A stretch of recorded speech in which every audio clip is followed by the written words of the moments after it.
ఈరోజు మన చరిత్రలోని అతి పురాతనమైన ఇంకా చెప్పాలంటే చాలా ముఖ్యమైన ఒక కథ గురించి మాట్లాడుకుందాం. అసలు మన చరిత్రలోని అతిపెద్ద విపత్తు వెనుక కారణం చెడు కాకపోతే సమయం కన్నా ముందే వచ్చిన జ్ఞానమైతే. ఈ విశ్లేషణలో మనం వాచర్స్ కథను ఒక కొత్త కోణంలో చూస్తున్నాం. వాళ్ళ అసలు తప్పు వాళ్ళు చేసింది కాదు, వాళ్ళు నేర్పించింది. దాని గురించి కొంచెం లోతుగా చూద్దాం. అంటే మనం ఈ ఫ్రేమ్ను కొంచెం మారుస్తున్నాం. ఇది కేవలం దేవుడికి ఎదురుతిరిగిన దేవతల కథ కాదు, మన సామర్థ్యం, మన పరిపక్వతను దాటిపోయినప్పుడు వచ్చే ప్రమాదాల గురించి ఒక టైమ్లెస్ వార్నింగ్. సరే, ఈ కథను సరిగ్గా అర్థం చేసుకోవాలంటే ముందుగా ఈ వాచర్స్ వాళ్ల పతనానికి ముందు అసలు ఎవరు, వాళ్ల పని ఏంటి అనేది మనం తెలుసుకోవాలి. వాళ్ల ప్రాథమిక డ్యూటీ జస్ట్ అబ్జర్వేషన్. వాళ్ళు ఈ కాస్మిక్ ఆర్డర్కి గార్డియన్స్ లాంటివాళ్లు. మనుష్యుల ఎదుగుదలను గమనిస్తూ ఉండటమే వాళ్లకి అప్పగించిన పని. కాని షెమిహాజా అనేవాడి నాయకత్వంలో దాదాపు 200 మంది వాచర్స్ ఆ సరిహద్దును దాటాలని నిర్ణయించుకున్నారు.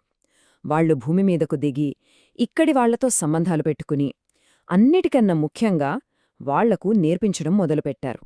ఇక్కడే కథ చాలా ఆసక్తికరంగా మారుతుంది.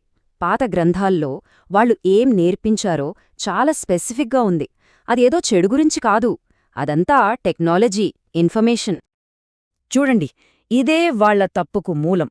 ఇంకా ఏమాత్రం సిద్ధంగా లేని ఒక నాగరికత మీద ఇంత అడ్వాన్స్డ్ నాలెడ్జ్ను రుద్దారు. దాంతో మొత్తం సిస్టమ్ బ్యాలెన్స్ తప్పింది.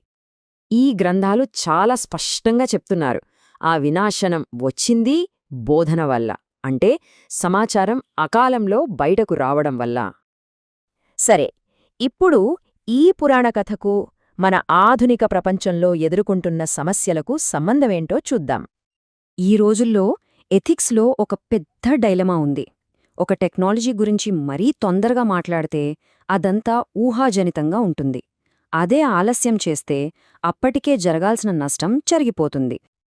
వాళ్ళు చేసిందే అదే. దీనివల్ల ఒక పెద్ద ఇంబ్యాలెన్స్ క్రియేట్ అయింది. వాళ్ల శక్తి, సామర్థ్యం విపరీతంగా పెరిగిపోయాయి, కాని దాన్ని ఎలా వాడాలో చెప్పే నైతిక జ్ఞానం, వివేకం మాత్రం పెరగలేదు. ఈ ఆధునిక పోలిక ఆ ప్రాచీన సమస్యను పర్ఫెక్ట్గా వివరిస్తుంది కదా. అంటే దాన్ని బాధ్యతగా వాడే పరిపక్వత ఇవ్వకుండా కేవలం శక్తిని, సామర్థ్యాన్ని మాత్రమే అందించడమన్నమాట. దీని వెనుక ఉన్న అసలు ఆలోచన ఏంటంటే, ఇలాంటి అకాల జోక్యం వాళ్ల సంస్కృతిని నాశనం చేసి వాళ్ల వినాశనానికి దారితీస్తుంది. ఈ పురాణం కూడా మనకు సరిగ్గా అదే చెప్తోంది. ఇక ఇక్కడ్నుంచే మనం మహాజలప్రలయం దగ్గరికి వస్తాం.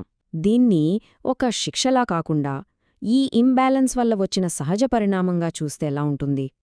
ఈ కోణంలో చూస్తే జలప్రళయం అనేది పాపానికి శిక్ష కాదు, అదుపు తప్పుతున్న ఒక సిస్టమ్ను మళ్లీ సరిచేయడానికి అవసరమైన ఒక ప్లానెటరీ రీసెట్ లాంటిది.